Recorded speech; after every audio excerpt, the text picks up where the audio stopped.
unggulan Kabupaten Bulukumba menjadi magnet perhatian pengunjung pada puncak peringatan Hari Ulang Tahun HUT ke-46 Dewan Kerajinan Nasional Dekranas yang berlangsung di Trans Studio Mall, TSM, Makassar, 8-11 Juli 2026. Tenun bira dan sarung kajang yang telah mengantongi sertifikat indikasi geografis, IG, menjadi produk paling banyak diminati di stand Dekranasda Bulukumba. Anggota Bidang Pameran dan Kemitraan Dekranasda Kabupaten Bulukumba, Sulriana, mengatakan kehadiran produk berstatus IG menjadi daya tarik tersendiri karena telah memperoleh pengakuan resmi dari Kementerian Hukum dan HAM. Selain kedua produk tersebut, Bulukumba juga menampilkan beragam kerajinan khas daerah, mulai dari baju labu berbahan tenun bira, tas anyaman daun lontar, miniatur perahu pinisi, hingga batik tulis dan anyaman tradisional. Tenun gambara atau tenun bira sudah memiliki perlindungan indikasi geografis.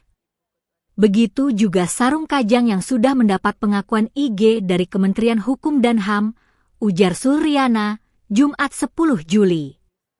Ia menjelaskan, stand Bulukumba juga menghadirkan kerajinan anyaman daun lontar berupa bakul pelakor, serta batik tulis khas Bulukumba yang kini telah ditetapkan sebagai batik resmi bagi aparatur sipil negara, ASN, pemerintah Kabupaten Bulukumba.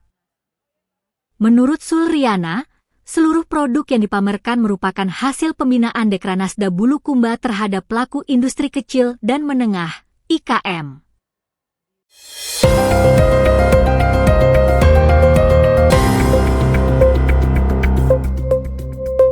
Sejumlah calon jemaah haji asal Makassar melaporkan penyelenggara perjalanan haji khusus berinisial JF ke kantor Kementerian Haji dan Umrah Provinsi Sulawesi Selatan, Jumat 10 Juli 2026.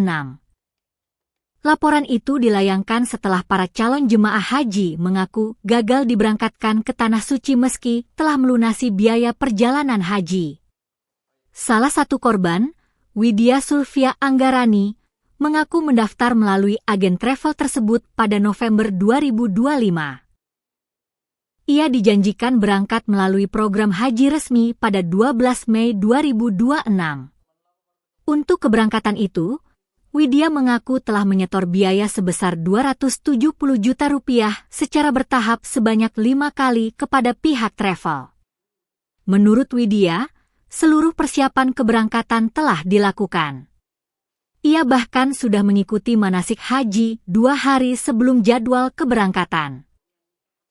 Namun, menjelang keberangkatan, ia bersama sekitar 80 calon jemaah lainnya justru mendapat pemberitahuan bahwa perjalanan mereka ke Tanah Suci dibatalkan.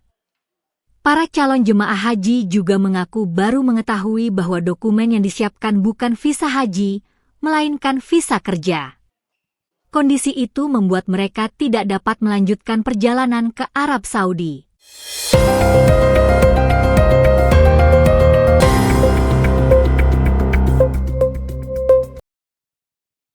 Komandan Kodim, Dandim, 1409 Goa, Letkol Infantri Gilang Nugraha Kresnadi, meninjau langsung proses pembangunan jembatan Garuda yang berlokasi di Dusun Lata, Desa Patalikang, Kecamatan Manuju, Kabupaten Goa, pada Jumat 10 Juli. Kunjungan kerja ini dilakukan guna memastikan progres pembangunan infrastruktur tersebut berjalan lancar, tepat waktu, serta memenuhi standar konstruksi yang telah ditetapkan. Dalam peninjauan tersebut, Dandim didampingi oleh Ahmad Bastian, Kepala Desa Patalikang, Peltu Bakri dan Posramil 140902 Manuju, Sertu Sampara Babinsa Desa Patalikang dan sejumlah tokoh masyarakat dan warga setempat. Letkol Infantri Gilang Nugraha Kresnadi menyampaikan bahwa pembangunan jembatan Garuda ini merupakan bagian dari program unggulan Presiden Republik Indonesia. Proyek ini diharapkan mampu meningkatkan konektivitas antar wilayah serta memperlancar mobilitas masyarakat di daerah pedesaan. Kunjungan ini bertujuan untuk mengecek secara langsung kualitas pekerjaan dan progres pembangunan agar sesuai dengan perencanaan yang telah ditetapkan, ujar Letkol Infantri Gilang Nugraha. Ia menambahkan, Keberadaan jembatan ini nantinya akan membawa dampak positif yang besar bagi masyarakat sekitar.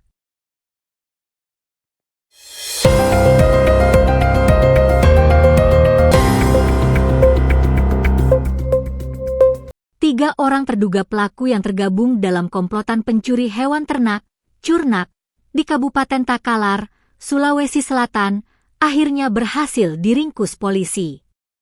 Tim Buser Polsek Polongbangkeng Utara yang dibantu oleh Resmo Polres Takalar berhasil menciduk ketiga pelaku di lokasi berbeda dalam waktu semalam. Selain menangkap pelaku, polisi juga berhasil mengamankan barang bukti berupa 5 ekor sapi hasil curian.